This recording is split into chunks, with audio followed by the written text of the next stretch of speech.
누가복음 19장 1절에서 10절까지 말씀을 봉독해 드립니다. 누가복음 19장 1절에서 10절까지의 말씀입니다.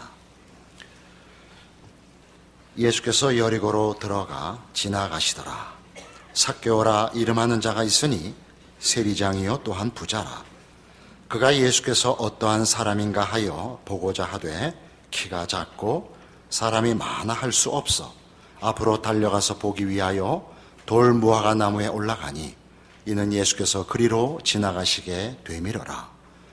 예수께서 그곳에 이르사 쳐다보시고 이르시되 삭개오야 속히 내려오라. 내가 오늘 네 집에 유하여야 하겠다 하시니 급히 내려와 즐거워하며 영접하거늘 무사람이 보고 수군거려 이르되 저가 죄인의 집에 유하러 들어갔도다 하더라. 삭개오가 서서 주께 여짜오되 주여 보시옵소서.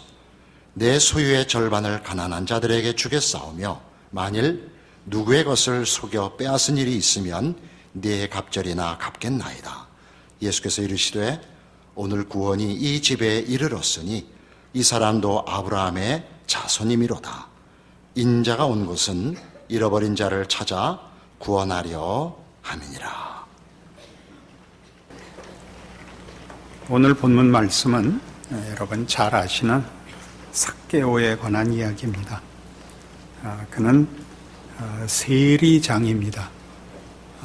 당시 예수님 살아계시던 당시에 이스라엘은 로마의 속국이었고 세리들은 로마를 위하여 세금을 걷는 자들이었기 때문에 이스라엘 백성들에게 미움의 대상이었습니다. 그는 이스라엘 사회에서 외면당하고 그 지탄의 대상이었는데 그가 예수님을 만나보고 싶어 하는 것을 예수님이 아시고 그 집에 찾아가시고 그를 구원하셨다 하는 내용입니다. 그 앞에 18장 35절 이하에는 그 여리고에 가까이 갔을 때 한 그 장님을 고쳐준 사건이 기록됩니다. 다른 복음서에 보면 그가 바디메오였다라고 이름이 나옵니다. 그 앞에 있었던 바디메오를 그 눈을 고쳐주는 사건에서는 예수님이 계속 다윗의 자손으로 불립니다. 38절 보시면 맹인이 외쳐 이르되 다윗의 자손 예수여 나를 불쌍히 여기소서. 39절 하반절에도 다윗의 자손이여 나를 불쌍히 여기소서. 그리하여 그 맹인을 고쳐주자 43절 곧 보게 되어 하나님께 영광을 돌리며 예수를 따르니 백성이 다 이를 보고 하나님을 찬양하는 사건입니다. 그러나 오늘 세리 집에 들어가는 것은 19장 7절에서 보듯이 무사람이 보고 수군거려 이르되 저가 죄인의 집에 유하러 들어갔도다 하더라. 이것은 그 지켜보는 사람들로 하여금 오히려 반감을 일으키고 적지 않은 저항을 일으켰다고 얘기합니다. 여기에서 예수님은 스스로를 10절에 있는 것 같이 인자가 온 것은입니다. 인자란 사람의 아들, 낮춘 이름이죠. 다윗의 자손은 다윗의 왕권을 이어 그 왕권의 진정한 완성을 이룰 자로서 큰 권세와 영광된 명칭이고 인자란 우리를 찾아오시기 위하여 친히 사람이 되시는 그리스도의 비하와 섬김의 이름입니다. 우리는 이 두 비유를 가지고 사람들이 세력으로 찾아오는 하나님의 나라를 기다리고 있었음을 쉽게 비교해서 이해할 수 있습니다. 하나님의 나라가 섬기며 용서하러 왔다는 데 대하여는 항복하지 않는 모습을 오늘의 모습에서 보는 것입니다. 하나님의 나라에 대해서 왜 그리 그 마음에 공감을 가지지 않느냐? 이 세상 나라와 하나님의 나라의 근본적인 차이가 무엇이냐? 이 세상 나라는 권력의 나라입니다. 우리 앞에서 바리새인과 세리의 기도를 비유로 하신 말씀을 기억하실 것입니다. 그 바리새인의 자기 확인은 나는 이 모든 사람들, 특히 저 세리와 다른 것을 감사합니다 였죠. 누구를 배제해서, 누구를 정죄해서 가지는 자기 확인이었고, 세리는 은혜를 구하는 자로서 대조됐었습니다. 바로 그 대조야말로 하나님의 나라와 이 세상 나라를 대조하는 가장 본질적인 내용일 것입니다. 이 세상 나라는 누구를 정죄하고 누구를 배제하여 자신들의 가치와 정체성을 확보하는 나라이고, 하나님의 나라는 누구든지 끌어안고 용서하여 자신의 정체성을 확인하는 나라일 것입니다. 이 두 나라를 조금 더 깊이 들어가서 비교를 하면, 그래서 이 세상 나라는 공포의 나라요, 하나님의 나라는 사랑의 나라인 것을 알게 됩니다. 요한일서 4장에 가시면 신약성경 391페이지입니다. 요한일서 4장에 가시면 하나님 나라의 아주 대표적인 본질을, 또는 기독교 신앙의 핵심되는 본질을 이렇게 소개합니다. 요한일서 4장 16절입니다. 하나님이 우리를 사랑하시는 사랑을 우리가 알고 믿었노니 하나님은 사랑이시라. 사랑 안에 거하는 자는 하나님 안에 거하고 하나님도 그의 안에 거하시느니라. 이로써 사랑이 우리에게 온전히 이루어진 것은 우리로 심판날에 담대함을 가지게 하려 함이니 주께서 그러하심과 같이 우리도 이 세상에서 그러하니라. 사랑 안에 두려움이 없고 온전한 사랑이 두려움을 내쫓나니 두려움에는 형벌이 있음이라. 두려워하는 자는 사랑 안에서 온전히 이루지 못하였느니라. 사랑과 두려움을 대비하고 있는데, 두려움은 뭐죠? 두려움은 죽이거나 죽거나, 그것이 본질인 세상에서는 두려움이 있을 수밖에 없습니다. 사랑 안에 두려움이 없는 것은 사랑에는 죽이고 죽는 것이 들어설 수 없습니다. 너무나 분명한 일입니다.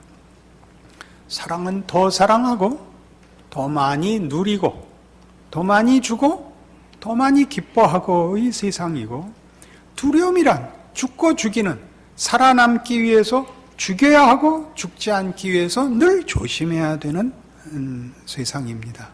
이 둘을 대조하고 있죠. 17절에 있는 것 같이 이로써 사랑이 우리에게 온전히 이루어진 것은 우리로 심판날에 담대함을 가지게 하려 함이라. 라는 말은 무엇일까요? 예수를 믿는다는 게 무슨 뜻인지 사랑으로서 이해하지 못하면 심판이 두려워집니다. 신앙생활이 두려워집니다. 옳고 그른 것이 기독교 신앙의 기본 원리나 기준이 아닙니다. 그것은 사랑에 관한 것입니다. 우리는 아마 유교적인 전통 위에 서 있어서 한국교회가 이 부분에 더 민감했을 터이고, 또 그리고 인간이란 죄인으로 태어났기 때문에 그 양심의 지적 앞에 늘 괴로워하는 본성이 있기 때문에 옳고 그른 것이 모든 것에 제일 근거가 되는 기준으로 이해하고 있을 것입니다. 기독교는 전혀 그런 종교가 아닙니다. 사랑이라는 얘기를 하고 용서라는 얘기를 하면 마치 옳고 그름의 경계를 무너뜨려도 좋다 이렇게 생각하는 건 바보 같은 소리입니다. 사랑을 하면 잘못해도 괜찮다 이렇게 물어보는 바보는 없습니다. 그러나 우리는 그 둘을 자꾸 충돌시킵니다. 기독교가 용서를 얘기하고 사랑을 얘기하고 이해를 이야기하고 관용을 얘기하면 무질서와 혼돈인 것 같이 생각합니다. 근거와 기준과 틀과 본질과 목적이 다르다는 것입니다. 인간을 어떤 기준에서 어떤 목표를 향하여 어떤 힘으로 인간을 이끌고 있는가 하는 면에서 세상과 예수 안에서 하나님의 부르심은 다르다 하는 것입니다. 여러분은 사랑과 용서를 얘기하면 마음껏 게으르고 마음껏 무책임하고 마음껏 무지해지고 마음껏 부끄러워질 수 있단 말입니까? 사랑은 이미 그것을 뛰어넘는 것입니다. 면제받거나 외면하는 것이 아니라 그 위에 서는 것이지요. 그 위에 서기 위해서는 기본적인 양심을 만족시키는 것, 최선을 다하는 것은 물어볼 필요도 없는 것입니다. 요즘은 저희 식하고 다르니까 잘 모르겠지만 우리 때는 연애 편지를 단번에 써서 보내는 사람은 없었습니다. 그건 괴테도 하지 못했고 셰익스피어도 하지 못했습니다. 썼다 찢고 썼다 찢고 썼다 찢어서 12번 만에도 보내고 13번 만에도 보내고 보내다가 배달 사고도 나서 그 여인이 우체부와 결혼도 하고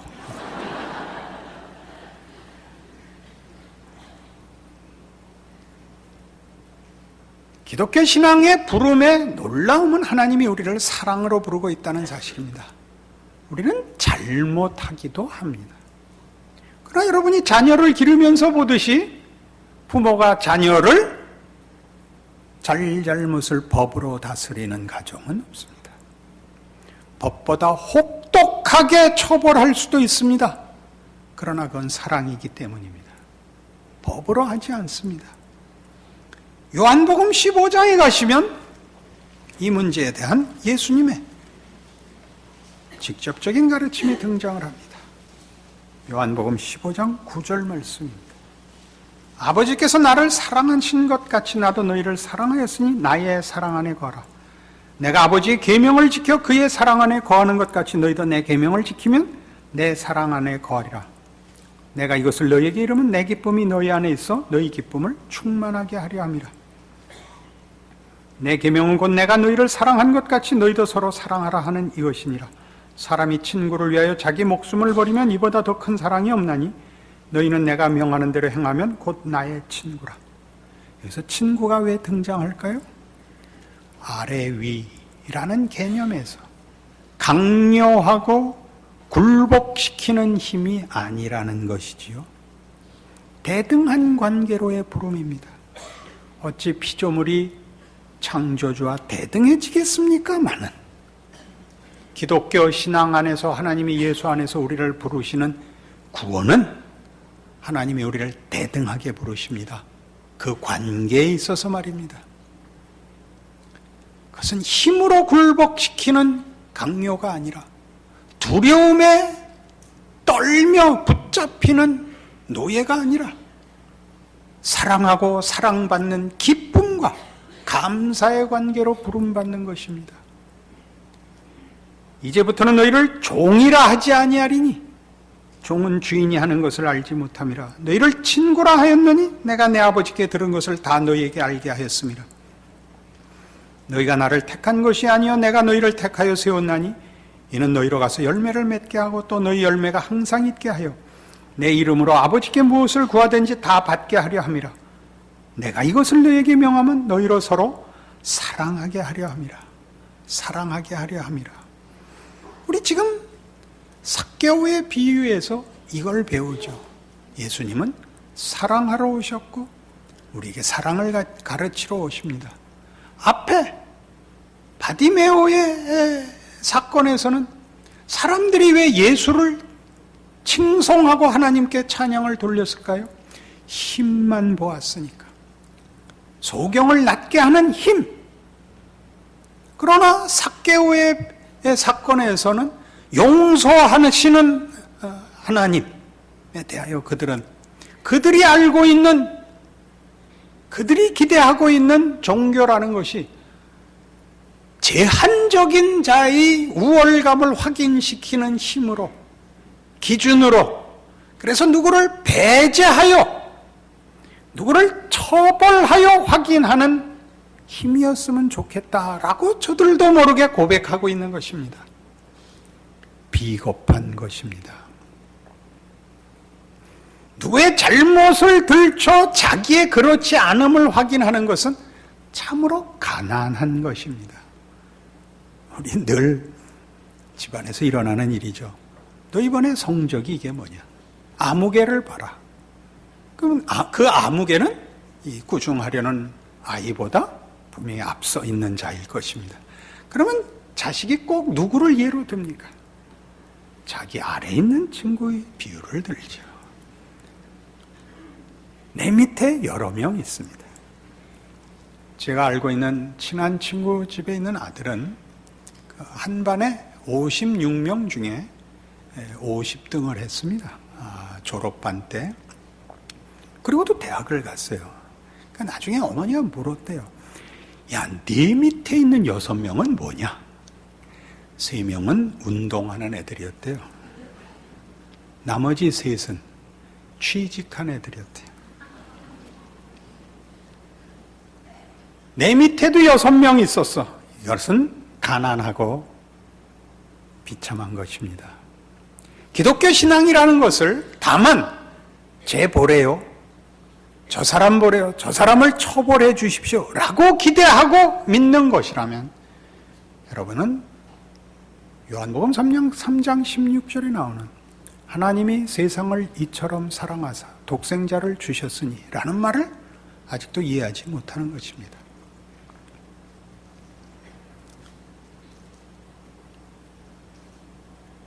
이 요한복음 15장은 사랑을 명하고 이어서 무슨 말을 그 뒤에 붙이시느냐 하면 18절에 세상이 너희를 미워하면 너희보다 먼저 나를 미워한 줄을 알라. 너희가 세상에 속하였으면 세상이 자기의 것을 사랑할 것이나 너희는 세상에 속한 자가 아니요 도리어 내가 너희를 세상에서 택하였기 때문에 세상이 너희를 미워하느니라가 나옵니다. 이게 무슨 얘기죠? 세상은 미워하는 나라입니다. 자기들의 사랑을 확인하기 위하여 누구를 미워해야 되는 나라입니다. 누구를 쳐 엎어야 자기네가 잘난 것이 증거되는 나라입니다. 서두에 얘기했죠. 공포의 나라입니다. 그러나 이 예수를 미워하는 이 세상에 예수는 그 세상을 사랑하러 오십니다. 우리는 어떻게 이 사랑을 실천할 수 있는지는 아직 잘 모릅니다. 오늘은 그런 얘기까지 하려는 것이 아닙니다. 하나님 나라와 세상 나라가 근본적으로 무엇이 다른지를 얘기하려는 것입니다. 골로새서 3장으로 가십시다. 신약성경 326페이지 골로새서 3장 1절입니다. 그러므로 너희가 그리스도와 함께 다시 살리심을 받았으면 위의 것을 찾으라. 거기는 그리스도께서 하나님 우편에 앉아 계시느니라. 위의 것을 생각하고 땅의 것을 생각지 말라. 이는 너희가 죽었고 너희 생명이 그리스도와 함께 하나님 안에 감추어졌음이라. 우리 생명이신 그리스도께서 나타나실 그때 너희도 그와 함께 영광 중에 나타나리라. 너희가 예수를 믿었으면 위의 것을 찾아라. 거기는 예수께서 하나님 우편에 앉아 계시는 곳이요. 그 내용입니다. 사랑해서, 섬겨서, 순종해서 죽이는 세상에서 죽을 수밖에 없었던 예수가 궁극적인 승리를 얻는 곳, 그리고 그런 통치에 들어와 있습니다. 그것이 예수를 믿는다는 뜻입니다. 궁극적으로 우리 세상이 죽고 죽이는 공포의 권력을 추구하는 곳에서 궁극적인 승리가 있는 것이 아니라 서로 사랑하여 친구를 위하여 죽을 수 있는 곳에서 죽어버린 자가 이 나라의 궁극적 승리의 자리에 앉는 곳, 거기에 우리가 불려왔습니다. 그리고 그것을 우리가 믿습니다. 그래서 5절부터 그러므로가 나옵니다. 그러므로 땅에 있는 지체를 죽이라. 곧 음란과 부정과 사욕과 악한 정욕과 탐심이니 탐심은 우상숭배니라. 탐심이 우상숭배라는 게 뭔지 아시죠? 우상이 뭔지 아시죠? 우상은 권력입니다. 내가 하고 싶은 것을 해주는 힘. 우상은 인격이 없습니다. 어디서나 우상은 그냥 힘일 뿐입니다. 우상은 힘일 뿐입니다. 그래서 우상은 여러 조건을 요구합니다. 희생을 요구합니다. 우리가 희생한 것만큼 보상합니다. 하나님은 그렇지 않습니다. 당신이 희생하여 우리를 부욕해 하십니다. 예수를 믿으면 많은 것을 희생해야 된다고 생각하는 것은 기독교의 기본 원리에 아직도 무지하기 때문입니다. 여러분에게 요구하는 희생은 희생이 아니라 더러움을 벗어 던지라는 것입니다. 여러분이 희생이라고 생각하는 이 세상의 것들, 그 탐심, 그 부정, 그 어리석음을 벗어 던지라는 것이죠. 그것은 깨끗이 씻는 것이요. 그것은 맑아지는 것이요. 밝아지는 것이요. 올곧게 되는 것이요. 진정한 의미와 가치로 덧입혀지는 명예로운 요구입니다. 그걸 희생으로 여기는 것은 여러분의 죄악된 본성과 충돌하기 때문입니다. 그 진정한 가치를 희생이라고 얘기해서는 안 됩니다. 그것은 당연한 소원이어야 옳습니다. 권력을 가져 내 소원을, 욕심을 채우려는 것과 분명하게 다른 하나님의 통치를 기억하십시오. 사랑을 위하여 우상을 구하는 자는 없습니다. 상대방을 소유하기 위하여, 탈취하기 위하여 우상을 요구할 수는 있어도 사랑은 우상이 끼어들 자리가 없습니다. 그래서 내가 원하는 자의 심장을 얻어야 하는 것이기 때문입니다. 그의 몸뚱아리를 묶고 오는 것이 아니기 때문입니다. 하나님이 그리하셨습니다. 당신이 인간이 되어 인간의 몸을 입고 우리의 인생을 살아 우리 곁에 찾아와 우리를 위하여 죽으십니다. 그리하여 우리의 심장을 우리 스스로 바치게 하셨습니다. 이것들로 말미암아 하나님의 진노가 임하느니라 계속 봅니다. 너희도 전에 그 가운데 살 때는 그 가운데서 행하였으나 이제는 너희가 이 모든 것을 벗어버리라. 곧 분함과 노여움과 악의와 비방과 너희 입에 부끄러운 말이라. 이런 것들은 다 권력을 추구하는 생존을 위한 살육의 장에서만 일어나는 것들입니다. 사랑의 관계에서는 이런 것들은 일어나지 않습니다. 이런 단어들이 설 자리가 없습니다. 너희가 서로 거짓말을 하지 말라. 옛사람과 그 행위를 벗어버리고 새 사람을 입었으니 이는 자기를 창조하신 이의 형상을 따라 지시게까지 새롭게 하심을 입은 자니라. 거기에는 헬라인이나 유대인이나 할레파나 무할레파나 야만인이나 수구디아인이나 종이나 자유인이 차별이 있을 수 없나니 오직 그리스도는 만유시요 만유 안에 계시니라. 예수 안에 있는 사람들은 새 사람입니다. 어떤 의미의 새 사람이냐? 권력으로 차별화하지 않는 새 사람입니다. 거기는 그런 차별이 없는 평등의 나라입니다. 정의와 평화의 나라입니다. 세상은 정의와 평화를 만들기 위하여 강제력을 동원하는 다른 방법이 없습니다. 정의와 평화를 이루기 위하여, 질서를 지키기 위하여 할 수 있는 건 범법자를 처벌하는 방법밖에 없습니다. 그리고 언제나 그 법을 집행하는 자가 그 법을 자기에게는 적용하지 않는 법입니다. 그래서 세상이 질서를 유지하는 유일한 방법인 강제력은 그 강제력을 가진 자가 그 강제력을 자신에게 적용하지 않아서 늘 괴롭습니다. 하나님 나라는 다릅니다. 거기는 강제력이 아닌 사랑입니다. 사랑이 정의와 평화를 이룹니다. 거기는 스스로가 타인을 위하여 희생하는 나라입니다. 이것이 하나님 나라입니다. 하나님께서 하나님의 나라와 하나님의 영광을 드러내기 위하여 못난 것들을 처벌하심으로 그 나라를 성립시키는 것이 아니라 그 나라 하나님의 영광과 거룩함을 드러내시기 위하여 모든 죄인들을 씻어내고 용서하기 위하여 당신이 죽는 나라입니다. 이것이 기독교입니다.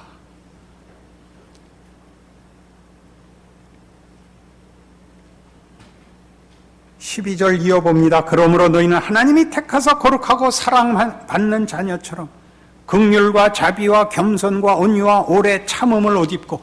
왜 이런 덕목들이 나오는지 아시겠습니까?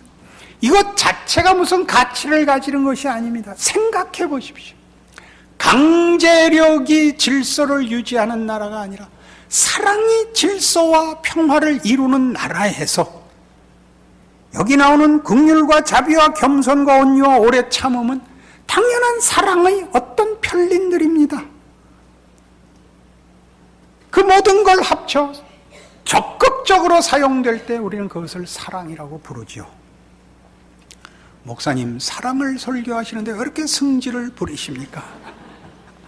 누가 누구에게 불만이 있거든 서로 용납하여 피차 용서하되 주께서 너희를 용서하신 것 같이 너희도 그리하고 이 모든 것 위에 사랑을 더하라. 이는 온전하게 매는 띠니라. 그리스도의 평강이 너희 마음을 주장하게 하라. 너희는 평강을 위하여 한 몸으로 부르심을 받았나니 너희는 또한 감사하는 자가 되라. 왜 감사가 결론에 나올까요? 감사는 약한 자의 안심입니다. 그렇지 않습니까? 감사는 약한 자의 안심입니다. 강한 자는 감사하지 않습니다. 강한 자는 고함을 지릅니다. 감사는 약한 자의, 낮은 자의 안심입니다. 참으로 감사한 나라 아닙니까? 그리스도의 말씀이 너희 속에 풍성히 거하여 모든 지혜로 피차 가르치며 권면하고 시와 찬송과 신령한 노래를 부르며 감사하는 마음으로 하나님을 찬양하고 또 무엇을 하든지 말이나 이래나 다 주 예수의 이름으로 하고 그를 힘입어 하나님 아버지께 감사하라.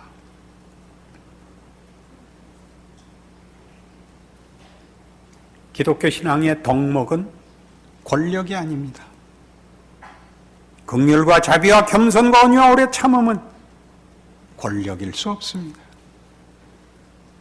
그리고 그것은 보상의 조건도 아닙니다. 여기 나열된 기독교 신앙의 덕목들은 그 자체로 명예로운 것입니다. 하나님 나라의 자랑이 무엇이냐? 예수를 믿은 감사가 무엇이냐라고 물으신다면 여기에 그 답이 있습니다. 기독교 신앙 안에서만 인간은 비로소 인간다울 수 있습니다. 그것은 명예입니다. 모든 악한 방법을 동원하여 살아남기 위하여 몸부림치다 죽어버려야 되는 인생에 인간의 진정한 명예와 감사거리를 주셨습니다. 그 보상은 영생복락 이전에 이미 여기서 예수 안에서 받은 줄로 우리는 압니다. 세상이 우리에게 위협하고 우리에게 무섭게 구는 이유는 자기들이 가진 것이 없기 때문입니다. 여러분이 신앙인으로서 가진 것을 이 세상의 위협 앞에 던져버리고 도망가는 자리로부터 기독교 신앙인의 진정한 영광과 명예를 누리는 담대한 신앙인으로 이 어두움의 세상 속을 그 한복판을 늠름하게 지나가시는 기독교인의 자랑을 보이십시오. 기도하겠습니다. 하나님 아버지의 은혜를 감사합니다. 예수를 믿고 사는 것은 통쾌한 것입니다. 이 길만이 진정한 인간이 되는 길이며 인생을 사는 길입니다. 예수 안에서 하나님의 사랑을 받고 그리하여 우리가 누구든지 용서하고 누구에게든지 사랑을 나눌 수 있는 존재가 된 이것 말입니다. 이 자랑과 믿음을 가지고 우리의 인생을 감사 속에서 살게 된 것 모두 확인하여 각자의 삶의 버거운 짐들과 시험과 위협 아래서 그 모든 것을 감수하고도 우리를 꺾을 수 없는 우리가 가진 위대한 신앙을 드러내는 생을 사는 담대함과 믿음의 충성과 자랑을 보이는 우리 모두 되게 하여 주시옵소서. 예수님의 이름으로 기도합니다.